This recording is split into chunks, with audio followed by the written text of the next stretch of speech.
Tinitingnan ko kung talagang ipagsasabay ba ni Coach Gerson yung dalawang kasi if ever man, parang considered as experiment ni Coach Gerson eh.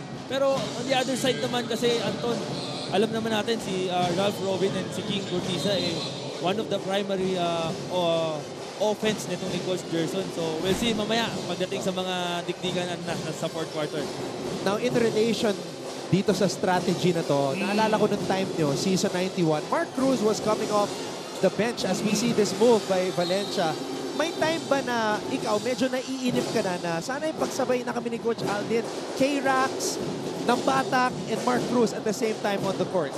Nung una, Anton, medyo na ano ako eh, parang nanggigigil ako. Pero later on, na-realize ko na yung ganong experiment, adjustment na ginagawa ni Coach Aldin sa amin, effective pala. So pagdating mo ng fourth quarter, 5 minutes left, dun kami tatlong nagsasabay na. And that's the logic behind the strategy. Cosejo naisahan si Kapulong. At eto na, ang pinakamalaking lamang ng EAC, an 8-point advantage. Kailangan gumawa na ng paraan itong AU Chiefs kung paano sila didikit muli dito sa EAC. Kapulong. Ito yung isa sa mga sinabi mo sa akin na when we went into commercial break, kulang ata ang bigay dito kay Kapulong. Yes, tama Anton. Nabanggit ko nga sa'yo kanina yan dahil meron namang height advantage and size advantage itong si Kapulong. And para kay Kapulong, pag binigay mo sa kanya sa ilalim ng bola, napapakumit na yung dalawang bantay eh. So, automatic, merong nalilibre. Oh, no. That's an unsportsmanlike foul. Klaro yon. And of course, the teammates of Angeles did not like it. Robin up in the face of Sunga. Pero malinaw yon. He was not going for the ball. Yes. Almost a clothesline like of a stop here. Above the shoulder, malakas yung hampas. That's just a frustration foul by Lars Sunga.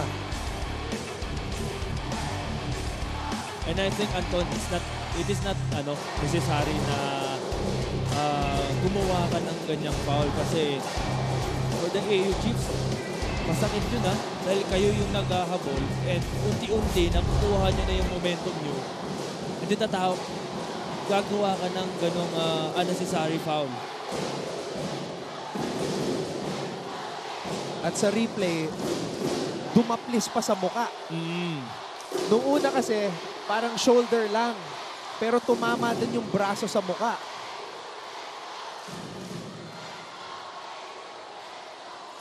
Masakit dyan. You're gonna have technical free throws taken by EAC. Possession for EAC. Yung malaking lamang, mas lalo pang lalaki. Yes. Not a good sign for Arellano. Para dito sa Arellano, medyo mabigat yung ginawa din ni Sunga kasi yun nga, sabi ko kanina, sila yung naghahabol tapos gagawa siya ng unnecessary foul. So, well, pagdating sa ganyang sitwasyon, dapat mas maging composed ka pa and dapat habaan mo pa yung pasensya kasi syempre yung frustration normal na yan sa manlalaro, Anton eh. Minsan talagang hindi na iwasan yan. So para ma-overcome mo yun, bumawi ka na lang kung saan ka pwedeng bumawi. Pwedeng offense, pwedeng dun sa defense.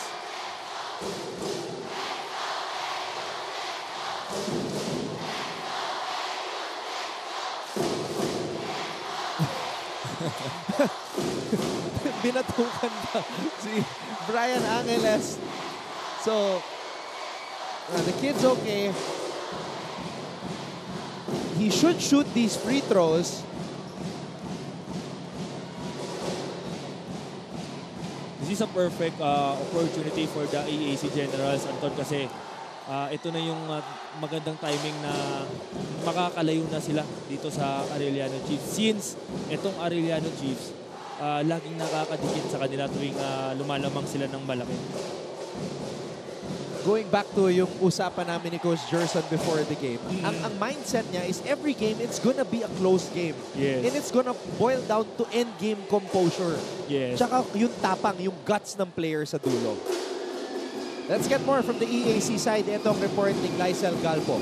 Yes, Anton and Ray, watch out for the two-man game dahil lahat ng two-man game natin, they are trapping. Yan ang paalala ni Coach Gerson sa mga general going into the last quarter of the game. Speaking on the defensive play, Coach Gerson told the Generals that they must seize the ball every time the Chiefs slow down. On the other hand, the Generals must drive hard during their offensive possession so that they can penetrate inside smoothly and get a shot at the basket. Huling paalala nito ni Coach Gerson, huwag kayong manggigil sa opensa. Yan muna ngayon, Anton and Ray. Yes, yan yung isang adjustment na ginawa nito ni Coach Chico para sa mga taga-EAC Generals. Yung every time na merong two-man game, automatic, dinodouble na nila. And so far, effective yung ginagawa ni Coach Chico kasi nga nahihirapan itong EAC Generals na i-double team sila every time na merong two-man game.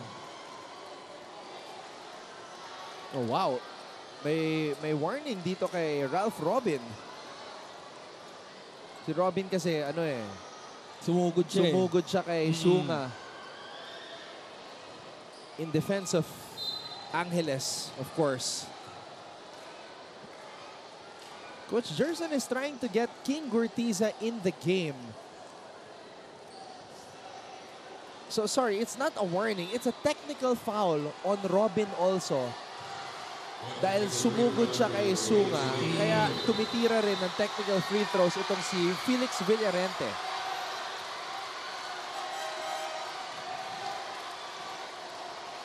Automatic technical foul talaga yun kasi yung ginawa ni Ralph Robin doon, parang yun kasi magkukos ng, mas magkukos pa ng away, ng gulo eh.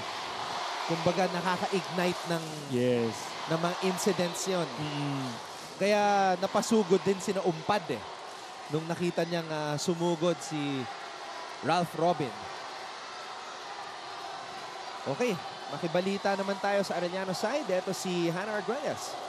Right now, it's a matter of defense transition kasi we're doing good on our offenses kaso dito kami nagkakaproblema kasi there is no discipline in our defenses. Yan ang sabi sa akin ni Coach Maximo Encilio, ang defense coach ng Arellano Chiefs tungkol sa kanilang nagiging performance. Sigaw naman ng team captain na si Danny Malyari sa kanyang kupunan.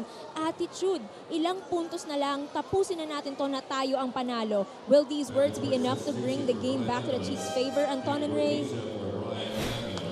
Phil Aussie pero nagtatagalog si Danny Malyari.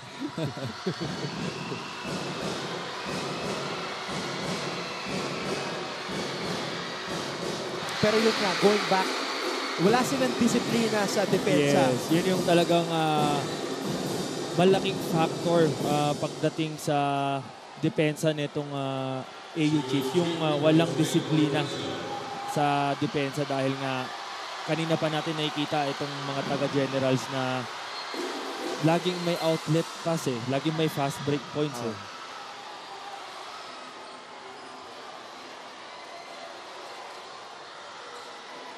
Nagulat yung mga referees na bakit si King yung tumitira.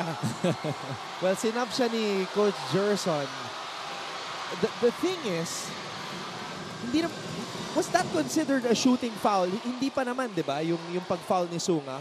Yes, hindi pa. Hindi pa. Okay. Kasi hindi naman nakaangat yung bola Ayan, so kinaklarify ng ating officials. So ito, technical free throws muna para kay Gurtiza. And then it's gonna be EAC possession.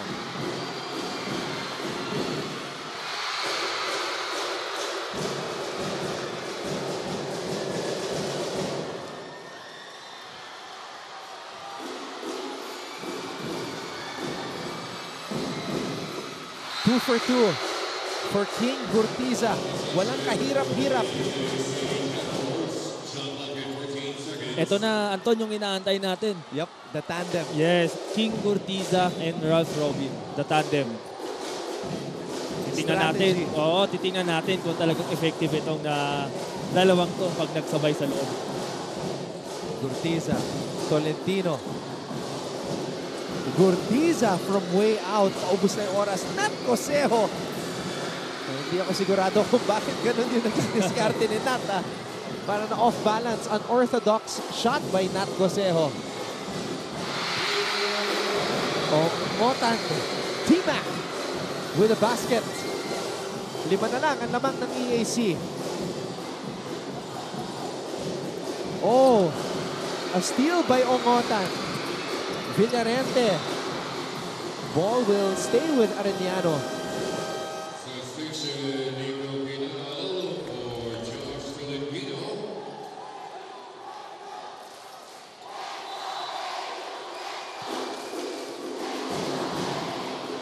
Ongotan, libre sa baseline.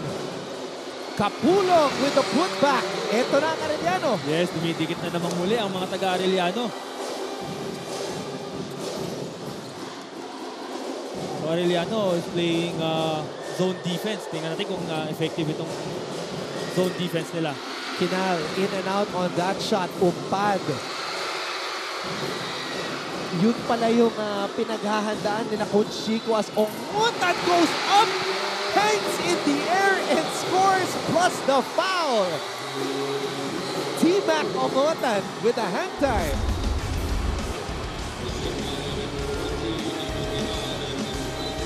Jumper. Put back by Kapulong. And then, T-Mac Ongotan hanging in the air. Sumabit ang depensa. Puntos para sa Arellano. It's a 6-0 run. Bigla na buhay itong si Ongotan.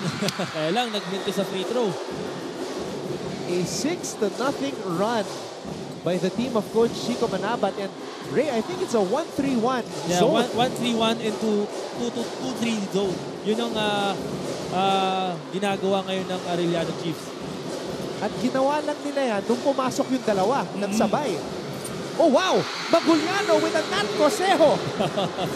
One-handed hook mula kay JP Maguliano. Contested pa yun, ha?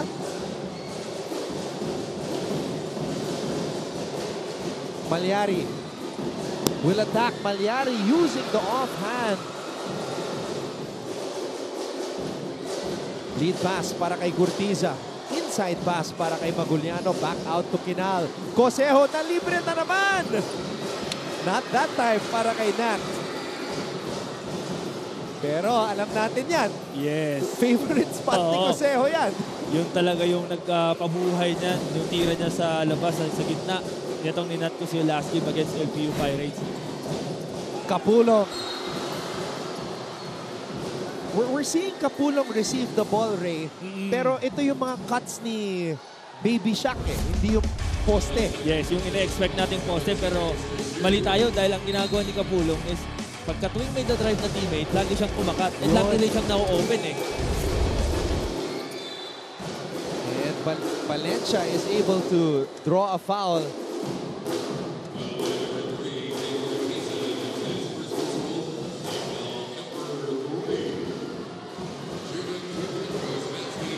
Siguro ang risk of putting Gurtiza and Robin in at the same time is yung defense nila medyo bumababa ng konti. Malalaki din itong mga Arellano players eh. Yes, and yan yung nangyari kanina, yung ginawa ni Ongotan na talagang umatake siya ng umatake kasi alam niya medyo threat itong dalawa pagdating sa defense. Pero on the other side naman, Anton, sa offense naman, sobrang laking threat din silang dalawa kasi imagine mo, itong dalawang player na to ang talagang primary offense nito ni Coach Gerson. Kaya hindi mo rin pwedeng, hindi ka rin pwedeng mag-relax sa kanilang dalawa eh.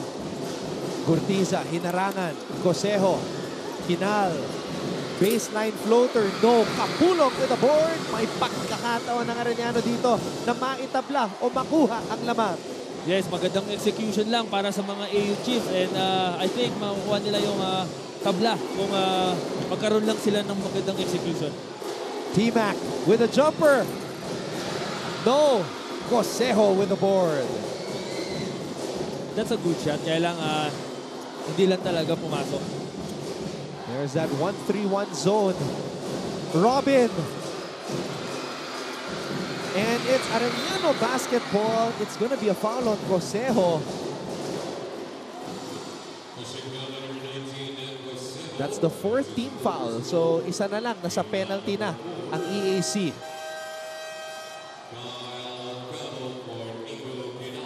Yes, ito yung isa sa mga magandang adjustment na ginawa ni Coach Gerson nang ipasok si Ochavo.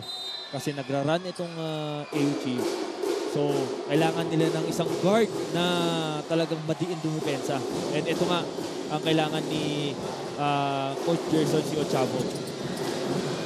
Ochavo has 2 steals in this game. Has only played 6 minutes though. Pero Kakasabi ko lang. ready. Kakasabi ko lang, Anton. Ayun na nga. Oo, kasi yung Good pasang yun defense, para kay yes. Villarete, nakaharang si Kyle. Oo. EAC has forced Arellano to 16 turnovers in this game.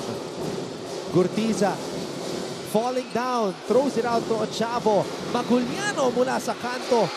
Good box out by Basti Valencia.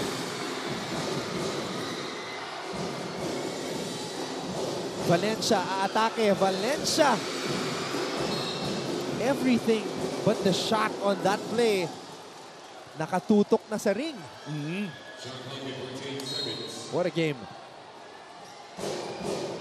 May kasama ng fatigue factor din para sa mga Arellano Chiefs dahil ang hirap din maghabol Anton, ha? Valencia. Ongotan, nabitawan ang bola.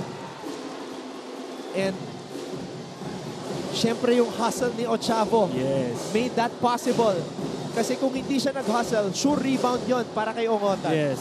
Automatic yun. AC putback yun.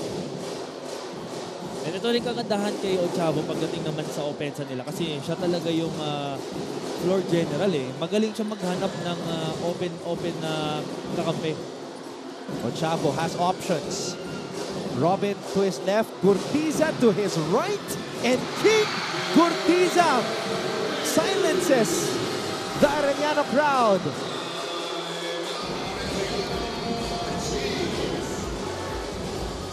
The Generals are on top by 5.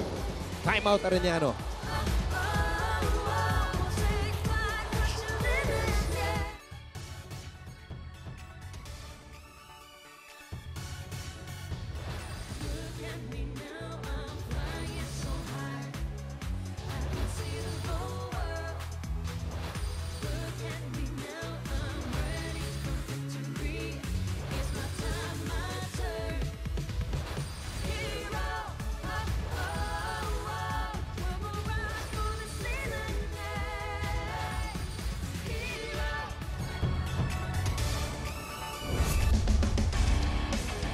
Kyle Ochavo finding King Gurtiza, and before this shot, Gurtiza was 0 for 6 from beyond the arc. So, grabe yung timing ng 3 puntos na yon ni King Gurtiza. And ito rin yung ginawa ni King last game against LPU. Siya talaga yung, siya yung nagpalamang talaga. Father Virgilio Paredes Jr. OAR of San Sebastian College, Recoletos.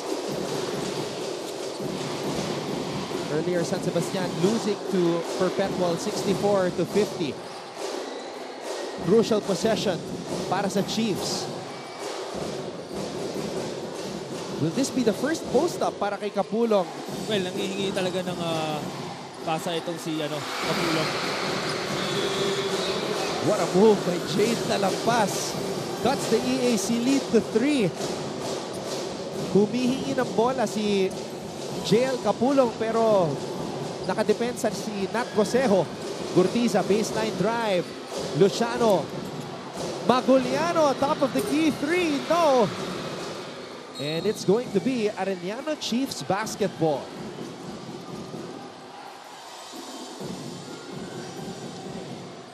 Ito na naman si Ochavo, talaga nakadikit. Dr. Lorenzo of Emilio Aguinaldo College hoping that the Generals maintain this lead and get the win. Malyari steps on the brakes. Talampas. Villarente. Valencia for 3. Basti Valencia from the corner. Yan ang makukuha mo talaga pagka maganda yung ball movement nyo. Meron at meron ma-open. And we are tied for the 9th time in this game. Arellano on a 13-6 run since that unsportsmanlike foul by Lars Sunga.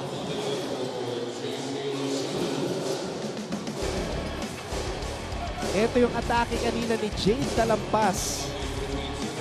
And then, Villarente trusting Basti Valencia with that right corner triple.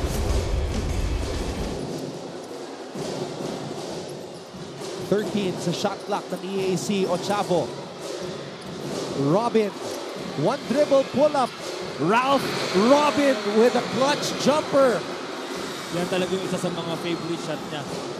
Pop, fake, and then one dribble pull-up. Talagang naging kabisado na ni Ralph yung ganong shot niya. Valencia bumitin sa ere. Back and forth we go with this EAC and Arellano matchup. 71 all, our 10th deadlock in this game. At mananatili ang bola dito sa EAC.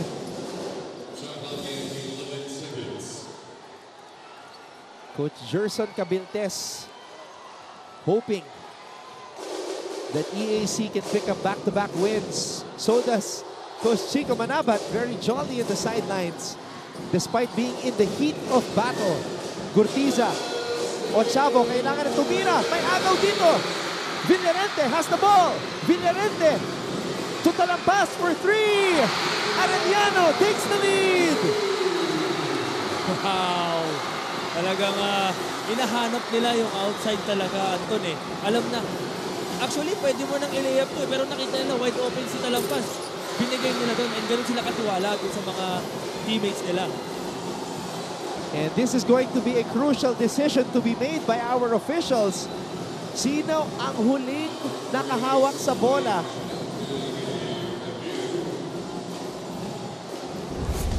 But what a shot by Jade Talampas.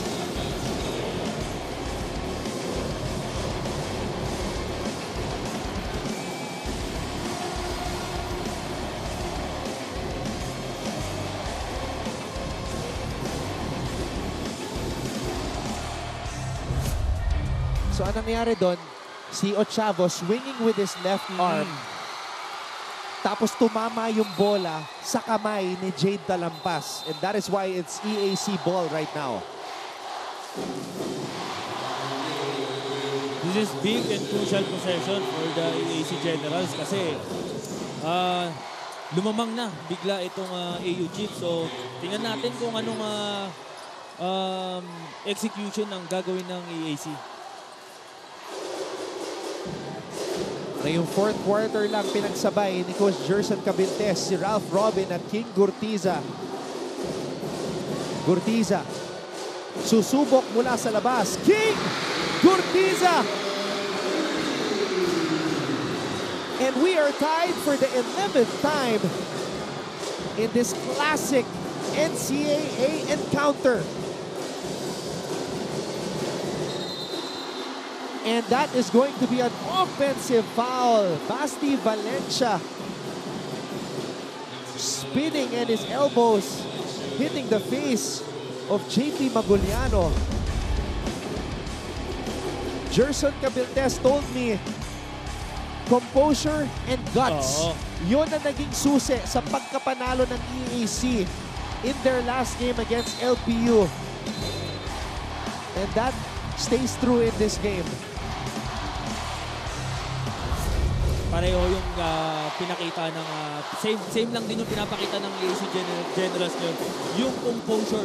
Kasi kahit na lumamang ng tatlo yung AU Chiefs, composed pa rin sila eh. Hindi pa rin sila na-rattle doon sa last possession na yun. Kaya nakakuha sila ng 3 points na galing kay Gurtiza. Gurtiza, another one! King Gurtiza gives EAC back the lead. Now, Ray, if you're Arellano, babaguhin mo ba yung 1-3-1 na defense? Yes, for sure. Kasi sa last 2 possession na yun, nakakuha ng 2 triples itong EAC Generals. And ito nga, ang ganda ng execution ng play. Handoff, and kita mo kanina, lumabas na yun. Hinandoff ni King Gurtiza and then siya rin yung lalabas doon sa play na yan. Kaya talagang na-open. King Gurtiza, 1 for 9 from the field. Since then, 3 out of 3. Sa tuwing umiinit ang bakbakan, mas ginaganahan si Gurtiza. And same thing, yung ginawa niya against LPU Pirates, talagang siya yung bumubuhay pagdating ng fourth quarter. And masasabi ko, itong si King Gurtiza, pwede na natin siyang sabihin na Mr. Fourth Quarter eh. Kasi doon talaga siya talagang focus siya pagdating sa fourth. Talaga siya yung kumakanada sa pagdating sa puntos. Coach Gerson Cabiltes comparing King Gurtiza to one of his best players in his professional teams, Michael Wico. Pero may shooting daw. Mas may shooting. Itong si King Gurtiza. And Gurtiza coming alive here in the end game. Axel Doromal waiting to officially be an EAC General sa Season 100. Former star of Arellano, now on the other side sa rival school pumunta. Wow. Pero ganyan talaga sa NCAA. Yes, kung saan yung magandang opportunity, then go for it. Kasi as a player naman, for sure mararamdaman mo naman yan eh kung tingin mo fit ka dito sa team na to or hindi. So for Axel naman, alam niya sa sarili niya talagang mas mabibigyan pa siya ng opportunity dito sa EAC. Kaya siya, ito yung decision na ginawa niya na lumipat sa EAC. 1 minute and 5 seconds remaining here in this game. Gusto ko makita kung anong play ang gagawin ng Arellano dito. This is a Chico Manaban timeout. Crucial possession para sa AU Chiefs kasi hindi nila ma-convert ito or hindi sila maka-convert sa possession na to. This might be a big chance for the EAC Generals na masungkit itong panalo. Sino kaya ang titira? You have Talampas, Valencia, Malyari, Kapulong, and Villarente. Kung ako naman ng EAC Generals, mas bibigyan ko pa ng matinding depensa ito si Talampas. Mukhang sigurado naman si Basti na si King ang huling nakahawak. Pero ire-review ng ating mga officials. That was a dangerous pass. Medyo delikadong anggulo yon yung pinasa ni Villarente.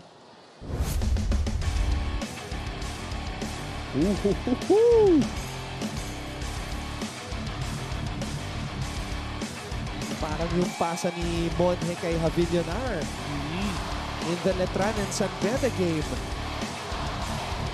which of course resulted in a turnover at yung bola napunta sa San Beda. Minsan kasi Anton, pagka sa corner, risky din talaga yan eh. Pagka papasahan ka sa corner. Kasi maraming tendencies yan eh. Pwedeng mag-turnover kasi yung gap mo dun sa corner, medyo maliit na eh. Or pwede rin i-double team ka kagad. So yung option mo, kung may hawak ng bola, yung option mo, pumasa na lang. So ang tendencies din, pwedeng maagaw kasi pwedeng i-cross pass mo talaga yun eh. So talagang as much as possible, wag kang pumasa doon sa corner. Yun na nga. The EAC review successful. The call was reversed. Bola ng mga general. Masakit yun, Ray, sapagkat coming off a timeout yun. Correct. I don't think yun yung first option ng play na gusto ni Coach Tico eh. Kaya lang, it so happen lang talaga na tingin nila ay open yung corner. Gurtiza wants the ball. Dinidepensa ni Talampas, Maguliano. Wow! Kinal with a backdoor and gives EAC a 5-point lead. The player least likely to score goes backdoor. Kinal, naisahan ng Arellano. Then nakasungkit ng foul dito si Jade Talampas and a possible 3-point free throw.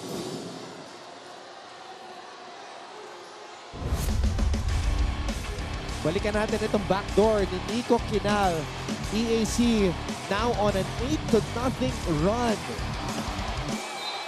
At yan din yung weakness pag zone eh. Yes. Pag zone kasi, Anton kailangan mo talaga dyan atakihin mo eh. Don't settle for outside shooting. So as much as possible, atakihin mo kasi meron at meron mau-open dyan. Pwedeng outside or pwedeng yung kanina nga kay Kinal na drop pass sa ilalim. Crucial free throws for Talampas.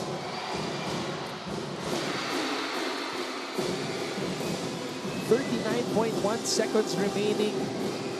Both teams coming off big wins. Arellano's first win of the season under new coach Chico Manabat, beating Letran. Ito namang EAC winning against previously unbeaten LPU. 2 free throws lang. So it's an EAC timeout.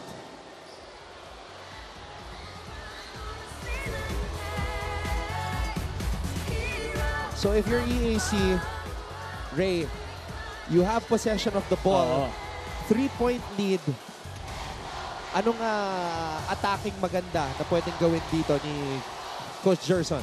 Well, meron ka ng advantage Lamang ka na sa puntos and ball possession mo pa. For me, good execution of play lang. But before that, kailangan mo na ma-inbound nila ng maayos yung bola na wag mangyari dun kanina sa last possession ng AU Chiefs. So, pag na-inbound nila ng maayos yung bola, hawakan lang nila and then yung time sa kanila Sa kanila yung time Talagang good execution lang ng play ang gagawin dito sa EAC. And we are all on the edge of our seats in this matchup between EAC and Arellano. Arellano, also a team that loves to force turnovers. Kaya di pa sigurado to para sa EAC. They have to take care of that basketball and execute. Here we go. Talagang back to man-to-man defense na ang ginawa ng AU Chiefs. At may double team dito. Gurtiza gives the ball up to Kinal. Kinal, double team. Gurtiza. Cosejo blocked by Malyari. And it is Arellano basketball with a chance. Dangerous pass. Robin with a steal. Robin coming up with a steal. Maguliano picks it up. A golden opportunity wasted away by Arellano, but they force JP to turn the ball over. Wow! I was expecting for that double team right away, Anton, kasi naghahabol itong AU Chiefs and with under 39 seconds left kanina, talagang in-expect ko yun na double and talagang hindi lang nila nakuha yung gusto nila. Naubos ang oras ng EAC. Gurtiza put up a tough shot. What a block by Malyari on Cosejo. And now Arellano with a chance to tie the game up with a 3. Bola na kay Villarente. Talampas.